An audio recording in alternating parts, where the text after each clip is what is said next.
So I received the following request from one of my viewers a number of days ago where he asked if I could create a video showing how to come up with sub-niches for the summer season. Now, given the fact that summer is just a few weeks away from the date of publishing this video, I thought this would be the perfect time to actually delve into this topic in order to provide you guys with as much value as I possibly can in terms of how to research, come up with design ideas, and create a number of variations to increase your artist portfolio on your respective print-on-demand platforms. So with that said, let's head on over to my computer and get started. Let's go. Okay, so welcome to my computer screen. As you can see, I'm currently on ChatGPT. I'm using the free version of ChatGPT. You can use Gemini if you have the paid version of ChatGPT. Any of these platforms will work. Basically, all I did was ask it to list for me a number of holidays that occur in the months of July, August, and September pertaining to the US market, because that is the market that we want to target. And as you can see here, without reading through all of them, I just scroll through and ChatGPT gave me up to 10 per month. And one thing that I did notice was that in a number of occasions this also repeated itself. But that's okay. You can always ask it to remove the duplicates, as I did. And as you see, I now have 6 to 9 different holidays for the months of July, August, and September. You can do this again with ChatGPT or Gemini, or you can go into any of the calendar event websites that you can find on the internet and basically just scroll through the different holidays and events that occur in the United States and find one that resonates with you and then go in for that one. Remember, we don't want to create designs simply and solely for this particular event because of the fact that by now the marketplaces, irrespective of what marketplace that you sell on, is going to be saturated, and the likelihood of you being discovered, particularly if you are a new seller, is going to be negligible. You're going to be doing so much work for minimum returns. It'll be frustrating, and probably more than not, you'll probably give up. And we don't want that to happen to you. So what you want to do is you want to find a sub niche or even a deeper sub niche into whatever holiday that you're going to choose, and hopefully in focusing on this particular sub niche is going to allow you to rise higher in the respective marketplace that you sell on, so that your designs will be more discoverable and you land yourself a greater chance of being found and landing a sale. So for the purposes of this holiday, I decided to go with the 4th of July. And no, I did not create a design that just says Happy 4th of July. That again would get me nowhere. So then I asked ChatGPT to give me a list of 30 occupations that I could consider for my design. So I'm sub-niching into an occupation. Yes, I could have asked it for 100 or 200, but guys, to be very, very frank, the more that you ask of it and the greater the task of putting these designs together, the more likely you're going to get tired and frustrated and get nowhere at all. So take things in small batches, complete those, and then work on other subsequent batches, either in the same session or thereafter. Remember, we want success. We want to feel a sense that we are making some form of accomplishment, that we're getting someplace with our business. So take things in bite-sized portions. Now, after I got the 30 here that you can see, and again, there are tons more, I also asked it to give me a list of 30 hobbies, because right now we are in the brainstorming stage. I just want to see what ChatGPT was going to come back to me with. And as you can see here, we got 30 interesting hobbies. Now, I also asked it to give me the hobbies to relist them as titles.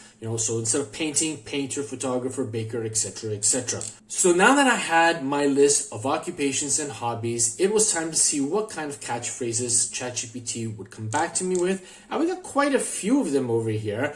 At first, I really wasn't feeling it. But then after scanning it again, I started to develop a liking for this one here. An idea started cropping in my mind. Red, white, and boom. So obviously instead of red, white, and blue for the flag, red, white, and boom. Boom, obviously fireworks, 4th of July, Independence Day, the whole hoo-ha with respect to events. I thought to myself, I think I can take that and maybe try to incorporate, the different occupations, the different types of hobbies, and create a design for that. So that was the phrase that I decided to go with, and it was now time to head over to Canva in order to create the design.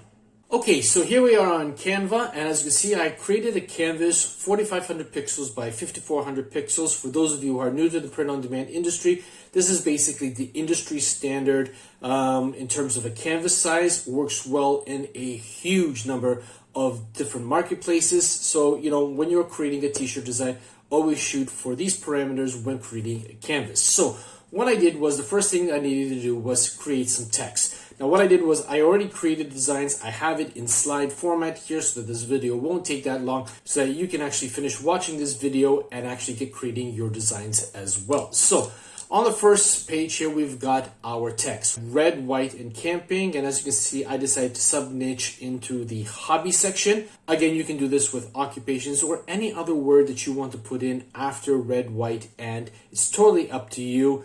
You be creative, you actually go the distance and create something amazing.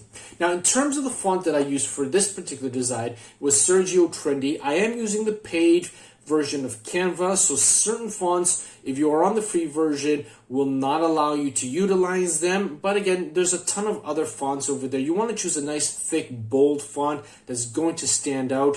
So you go ahead and choose whatever font you want to use, make it unique, don't copy, because then obviously if we all look like carbon copies of each other, people aren't going to buy from us and we all lose out. So, you know, choose your own font that you like, that is unique to your brand style. Okay, so now after I laid out a very basic layout of the text, I mean, it's not even aligned or whatnot, I changed the color to black so that I could see what the design was going to look in black. And then obviously I started laying out the text and I changed the colors to red, white, and blue. As you can see here with camping, I gave it a bit of a curvature, okay? And I changed the color to blue, so that obviously it would fall into line with red, white, and blue, which are the colors of the American flag. Now, it's still very, very basic. I need to add some graphic elements to make it pop. So, obviously, I went into elements on Canva. I typed in 4th of July. So, if we do that here, we just click in elements. We type 4th of July. And you're going to see a ton of graphics just by clicking see all that Canva has on offer. Again, some are available if you have the subscription, others are free. You'll know if you need a subscription because there will be this little crown icon next to the graphic here. As you can see, it says Pro. So obviously you won't be able to use it if you are on the free version of Canva. And after going through the exhaustive list of graphics that Canva has on offer, I decided on this star here. It was in the red, white, and blue. And what I did was I noticed that the red in the star was slightly different than the red and the blue that I used in the words red and camping. Now, in order to uniform the colors in Canva, it's very simple. All you need to do is just click on the text that you want to modify in terms of its color. You're going to click on the text color button just above me over here. And what you can do is you can do one of two things. You can either click on the plus symbol here, which is add a new color, click on the eyedropper, and then just hover your cursor anywhere on the color that you want to match. I'm not going to click on it because it's already, you know, the same color, but that is the way you can do it. Sometimes Canva also offers you, it's not going to do it in this particular instance, but if you have a picture, sometimes Canva will also provide you with the dominant colors of that picture or of that graphic, and then all you have to do is find the one which is similar to the color that you want, click on it, and obviously it will change it. Now the text for some reason or another has changed to white, so let's just click on the eyedropper. We'll hover over the red in the star, click on it, and now red is the same color as the stars, and I know I'm good to go. So there's going to be uniformity. It's not going to have different shades of reds and blues with the graphics in the text, which looks very unprofessional. Everything is uniform, and that's the way you want to proceed. Now, after I got that all sorted out, I decided it was time to put a graphic in the middle over here. So after scrolling through the graphics again, I came across a black silhouette of the American eagle. And I thought to myself, wouldn't it be cool if we could sort of like merge red, white, and blue, you know, into the eagle itself? So what I did was I duplicated the eagle, as you can see here on the screen, and I changed the color of each eagle to match the colors in the design. So just click on it. You've got your color over here. Let's say I want to change it back to white. I can do so. But if you want blue, then what you're going to do, I already have it over here. So just going to click, no, that's not the one. There it is. So now I know that my blue is the same as the one in camping. So what I then did was I grabbed each of the two eagles at the bottom and dragged them up on top of the blue one. Okay, as you can see here, it doesn't matter what order they're in or whatnot. I'm going to click on position there so that I can actually see them in the layers folder. As you can see here, I got red, white, and blue. Blue is down here. So what I'm going to do is I'm going to click and I'm going to drag it forward here. Now, what I want to do is I want to remove some of the image of the red and of the blue, so that I will have red on one side, white in the middle, and blue on the opposite side. Now to do that, let's just click on the red to make sure that we're toggled. I'm going to click on Edit Photo, and then I'm going to choose Crop. Now when I crop, I want to make sure it's on freeform. And what I'm going to do is I'm going to zoom in a little bit here so that I can see what I'm doing. Now what I want to do is I want to grab the opposite handle and I'm going to move it to the left. So we're going to get rid of the red that's on the right hand side and in the middle. Let's bring it about to right over here. I think that works well. Okay, and then we'll click on Done. Now, as you can see here, we've got the red and the white, and we need the blue to show through. So in order to get the blue, which is at the bottom, we need to crop out some of the white. So we're going to click on that again. We'll click on Position. Now we're going to toggle the white. We'll click on Edit Photo. We're going to crop it. And now what I'm going to do is I'm going to grab the handle and I'm going to move it again. And if you remember, the red was just about where this little peak on the wings appears. So we're going to do that. We're going to bring that over there. And I'm also going to remove the white on the left wing too as well, because I don't want any, fragments of the white coming through here. All right, so we're going to do that. And that should actually, no, we need to bring it like that. That should work well. We're going to click on Done. And as you can see here now, I have red, white, and blue for the eagle. I already went in and did this previously, so I have it a little bit more precise. You can play around with it to your heart's content. So let's go down to the next slide. I'm going to just zoom out here. Okay, so here it is. That's where it was finished. The only thing that I did was then I added I love the, so that the whole saying would flow a little bit. I love the red, white, and camping. And then I just added these stars over here. I did one red and one blue just so that it would balance everything out a little bit. And if you take a look at red going right across to the star, coming down, following camping, and then back up, it sort of gives you a bit of a shield pattern, okay? So that also works well to make sure that you're nice and balanced. Now, once you are happy with the overall design, this is going to be considered our origin design. And we're going to churn out a bunch of variations based on this design. And Canva is going to help us to create a bulk number of designs quickly, but still maintain a high degree of quality so that we can offer some amazing designs for our clientele. So now it's time to start creating our variations. Okay, so now that we have our design ready, it's time to create our variations. Now, what I would highly recommend that you do is that if you created multiple canvases to get to where you are now, as I've done so here on the screen, definitely want to delete the previous canvases before you actually start creating your variations. Otherwise, it'll muck things up. What I normally like to do is I like to create a duplicate of the project that I've been working on and then delete the previous canvases on the duplicate. That way I always have my original set in my, my folder on Canva. Should I ever want to go back and modify or change things up a little bit, I can do so right there and then. So once you are actually happy and you have your design ready for a bulk create, you want to find that app called Bulk Create in Canva. Now to do so, you want to click on Apps, and in the search field, you want to type in Bulk and hit Enter. And as you can see here, we have Bulk Create as one of the apps that are available. So we're going to click on that. Now, down below, you want to click on Enter Data Manually. So we're going to click on that. All right, we want to clear the table so that we put our own information in there. And then going back into the spreadsheet, what we're going to do is we're going to copy the first cell, occupation, so Control C. We're going to click on the T here. We're going to paste occupation there. We'll go back to our spreadsheet. And then what we're going to do is we're going to copy, we're going to highlight the entire list. Control C or Command C if you're using a Mac. Go back to the first cell here, number 1. Hit Control V or Command V, and now we have all of the words listed here, as you can see. Once we're finished, once we're happy with that, we're going to click on Done. All right, now you can see here that the data has been inputted into Canva. What we want to do is we want to tell Canva what word we want to change for these variations. And clearly, that's the word camping. So we're going to go back into our design here. We're going to right click on camping. And what we're going to do is we're going to left click on connect data. So we're going to click on that. And then what we're going to do is we're just going to click on occupation.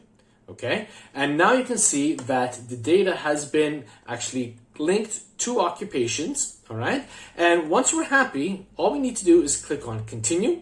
And then Canva is going to create for us multiple variations where everything is going to appear as is here, but the only difference is that camping is going to be replaced with one of those 12 words in our list. So we're going to click on continue, generate 12 designs, and we'll wait for Canva to do its magic. Now, while it's doing its magic, we do have to appreciate that certain words are going to be longer than camping or shorter. So there's going to be a little bit of tweaking that's going to have to happen.